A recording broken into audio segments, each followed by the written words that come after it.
Hello friends, आपका स्वागत है हमारे चैनल लाइफ स्टडी 09 पर, जिससे हो जाएगा आपको अपनी पढ़ाई से प्यार। चलिए शुरू करते हैं आज के टॉपिक से, जो है पूर्ण स्वराज। अभी हम बात करें पूर्ण स्वराज की, इससे पहले हम एक रिकैप कर लेते हैं अपने प्रीवियस टॉपिक की, जो था नेहरू रिपोर्ट। नेहरू रिपोर्ट जो आई थी 1928 में आई थी। क्यों आई थी? क्योंकि 24 नवंबर 1927 में भारत के सचिव लॉर्ड बर्किनहेड ने इंडियंस को चैलेंज दिया था कि वो एक ऐसा फेडरल कॉन्स्टिट्यूशन बनाए जो हर पार्टी द्वारा एक्सेप्टेड हो। अब हर पार्टी से क्या मतलब? अप्रॉक्सीमेटली 70% पार्टीज जो थी वो इसे एक्सेप्ट कर ले।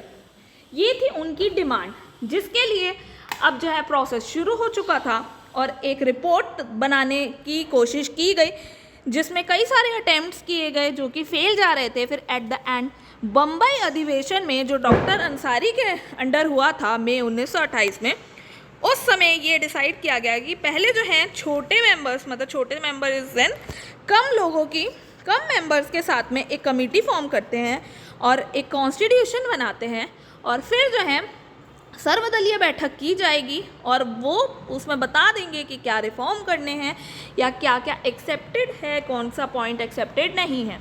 तो इस तरीके से फाइनल जो है रिपोर्ट दिखाई गई। जब सर्वदलीय बैठक की गई वो 28 अगस्त 1928 में लखनऊ में की गई और इसके जो मैक्सिमम प्रोविजंस थे उनको एक्सेप्ट किया गया और फाइनली जो नेहरू रिपोर्ट थी उसको मेजॉरिटी वोट से पास किया गया कलकत्ता सेशन में, जो कि दिसंबर 1928 में हुआ था। अब उसके जब ये सेशन ये पूरा कंप्लीट हुआ ना, ये पूरा प्रोसेस कंप्लीट हुआ तो दिसंबर 1928 में हुआ, तो उन्होंने अप्रॉक्सीमेटली एक साल दिया ब्रिटिश गवर्नमेंट को। 31 दिसंबर 1929 कि ब्रिटिश गवर्नमेंट जो है नेहरू रिपोर्ट के प्रोविजंस जो हैं उनको या तो एक्सेप्ट कर ले, और अगर वो एक्सेप्ट नहीं करती है तो एक मास मूवमेंट लॉन्च किया जाएगा।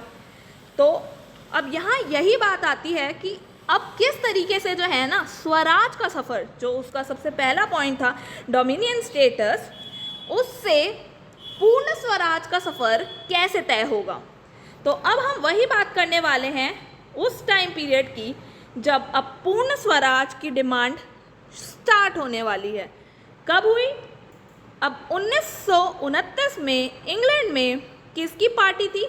लेबर पार्टी जीती थी। अब किसकी हेल्प से? लिबरल गवर्नमेंट की हेल्प से। तो प्राइम मिनिस्टर कौन बना? रॉमसे मैकडोनल्ड। ठीक है। अब क्योंकि जो लेबर पार्टी थी वो किसकी हेल्प से जीती थी? लिबरल गवर्नमेंट की हेल्प से जीती थी।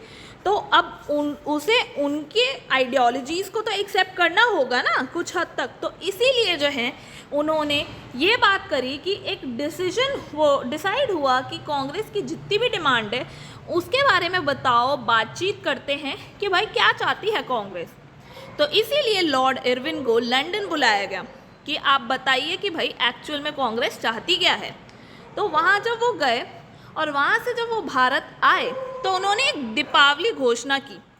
अब दीपावली घोषणा में उन्होंने एक स्टेटमेंट बोला था कि हमने पुष्टि की तो थी कि डोमिनियन स्टेटस की प्राप्ति जो है होगी।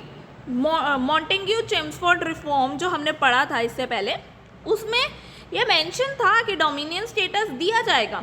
तो उन्होंने वही चीज़ बोली कि हमने पुष्टि की तो थी। अब ये स्टेटमेंट जो आया ना, तो भाई बड़ी खलबली मच गई। भारत के अंदर बाहर पूरे विवाद पैदा होने लग गए कि भाई इन्होंने तो ये बोला है कि डोमिनियन स्टेटस देंगे, क्लियर है, तो मतलब अब ये देंगे तो ये हो सकता है या नेहरू रिपोर्ट में जितने भी प्रोविजंस हैं उन सबको मान ले। तो ऐसे ऐसे बात चली। तो अब दो ओपिनियंस उभरे। ओपिनियंस क्या? एक हिसाब चला कि भाई इंग्लैंड में जो भी विपक्षी दल थे या बेसिकली जो कंजर्वेटिव्स थे वो भारतीयों को डोमिनियन स्टेटस नहीं देना चाहते थे, वो उसके समर्थन में बिल्कुल नहीं थे। जो एग्जाम्पल के तौर पर जो थे विंस्टन चर्चिल, वो तो ये तो कहते थे भारतीयों को डोमिनियन स्टेटस देना अपराध है, दो ही नहीं इंडियंस को। इसी वजह से जो है लेबर पार्टी जो है वो दबाव में आकर जो है डोमिनियन स्टेटस देने से इनकार करने लगती है। वहीं अब इंडिया में बोले ये तो क्योंकि विपक्ष ये इंडिया से बाहर हो गया, जो हमने बोला एक तो इंडिया से बाहर विवाद शुरू हो गया, और जो इंडिया में हुआ अब 23 दिसंबर आ चुका था। देखो अल्टीमेटम दिया गया था 31 दिसंबर 1929 तक का, और अभी देखो चल रहा है 23, तो कोई बहुत ज़्यादा समय तो दूर है नहीं 23 से 31 तारीख आने में। अब कांग्रेस नेता भाई वायसराय से मिलना चाहते थे, आश्वासन लेना चाहते थे कि भाई बता दो आप मानना चाहते हो या नहीं मानना चाहते हो, तो भाई उन्होंने मिलने से भी इनकार कर दिया। तो अब होना क्या था, आप ये याद रखें, कांग्रेस में जब कलकत्ता अधिवेशन में नेहरू रिपोर्ट के लिए 1 साल की जो समय सीमा दी गई थी, क्योंकि मैंने अभी आपको बताया था कि इससे पहले जो था डॉक्टर अंसारी के अंडर बम्बई के अधिवेशन में, बम्बई में जो है कम मेंबर्स की कमेटी बनाने की बात की, लखनऊ में सर्वदलीय बैठक बुला के एक्सेप्ट कराया, पर कलकत्ता में फाइनली इसको मेजॉरिटी वोट से एक्सेप्ट किया गया था नेहरू रिपोर्ट को। तो इसीलिए ये सेशन याद रखना इम्पॉर्टेंट है। इस सेशन में क्लियर करा था कि 1 साल की सीमा जो दी जा रही है 31 दिसंबर 1929, अब वो समाप्त हो रही है। अब लाहौर में एक अधिवेशन किया गया पंडित जवाहरलाल नेहरू के अंडर, उनकी अध्यक्षता में।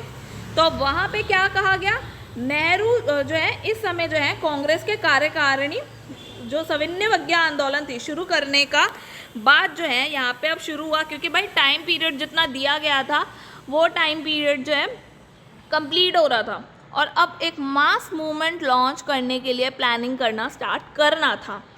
तो अब क्या बात हुई इस लाहौर अधिवेशन में कि एक जो नेहरू रिपोर्ट थी अब पूरी तरह कैंसिल घोषित की जाएगी, क्योंकि अब ये एक्सेप्ट नहीं कर रहे हैं, तो अब उसको कैंसिल माना जाएगा, उसमें जो भी प्रोविजंस थे। और कांग्रेस के संविधान में जो स्वराज शब्द था अब उसको हटा दिया जाएगा या फिर उसका मतलब बदल दिया जाएगा पूर्ण स्वराज में।